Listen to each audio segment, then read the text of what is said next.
What's up, Bigfooters and other outdoorly enthused folks? My name is Brady, and today we'll be discussing why certain people see Sasquatches.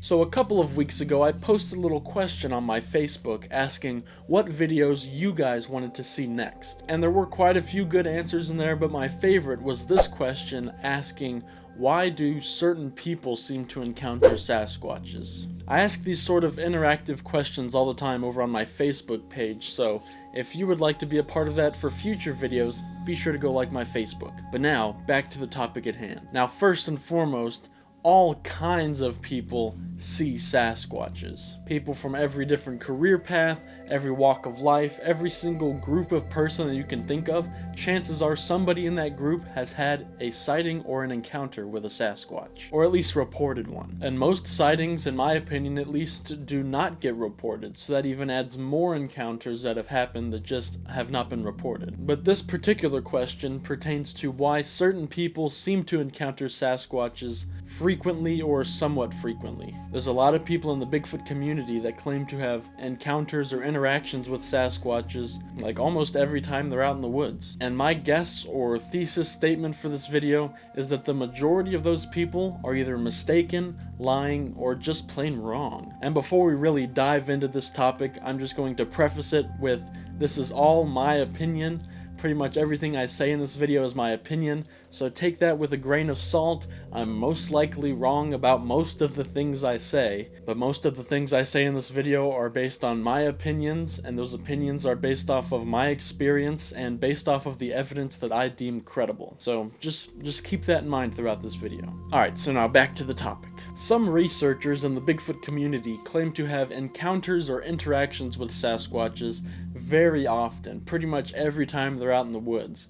And the first thing that I have to say to this is that those extraordinary claims require extraordinary evidence. I'm sure you guys have heard this 1,000 times, but it's very true. We just cannot take these people's word for it when it comes to these extraordinary or outlandish claims. Stories are great for narrowing down your research locations, finding active areas, and for telling around the campfire, determining behavior of these creatures, but in the end, stories are nothing more than stories. Stories are not a good form of evidence. Stories are very important when it comes to Bigfoot research, certainly, and these stories can eventually lead you to locations where you can gather evidence, but the stories themselves just are not good evidence. These people that claim to encounter Sasquatches on a very regular basis should be bringing more to the table than just stories, blob squatchy stump photographs, and tree structures. These people should be bringing in footprint casts, audio recordings,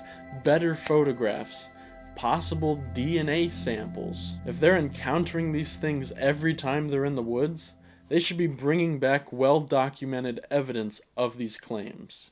But that's just not how Sasquatch research works. I don't think these people are encountering them very frequently. Otherwise, this mystery would be all wrapped up by now. Which is why I think most of these people are mistaken or lying. Now, everybody makes mistakes. It's perfectly fine to make mistakes. There's nothing wrong with being wrong. But even the people that are mistaken are at least trying their best to bring in what they view as solid evidence. Even if they're not actually encountering Sasquatches, they're bringing in vocalizations of barred owls or other known animals, or they're casting tracks of known animals. They're at least trying their best, even if they're mistaken.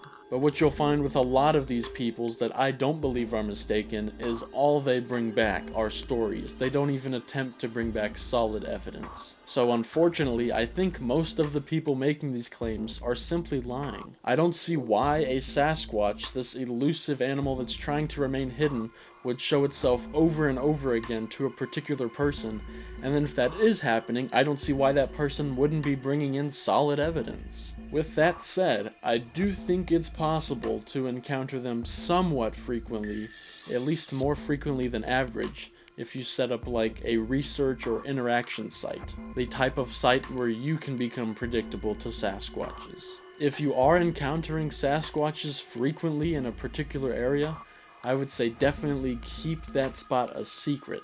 Only share the evidence you find in that spot and only share the location with a select few friends. And please be collecting evidence in your efforts so that one day you can release it all at once so people can see everything you've collected over the years, why it lines up, and why you've been having these interactions. But even with that said, to each their own.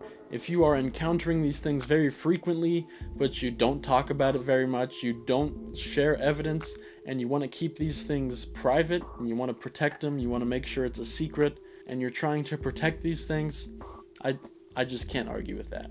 And finally, if you are one of the lucky few that do encounter these things very frequently, I don't think it has anything to do with you specifically. And by that I mean they're not attracted to you because you're pure of heart or because you're some sort of chosen one. I think they are more attracted to your behavior than you specifically. My guess would be if you were to put a completely different person in this exact location and did the exact same things that you're doing, the Sasquatches would probably respond the same way. I don't think they're attracted to you specifically because of any special characteristics that you possess. And this is all assuming that Sasquatches are perfectly normal biological creatures, not some sort of alien spirit or mystical interdimensional creature. I personally don't have any interest in a paranormal Sasquatch, but that's a video for another time.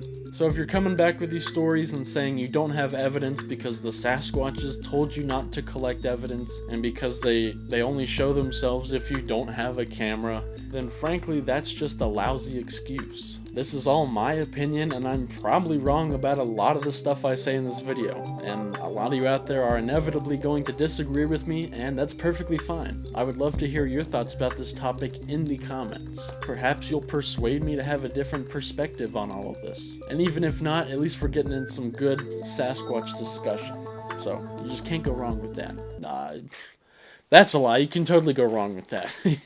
Just look at Facebook. So be sure to share your thoughts down in the comments so we can get a good back and forth, a good conversation going. But really, with that said, I think that's going to about wrap up this video. I hope you guys enjoyed it. And as always, thanks for watching. Keep squatching.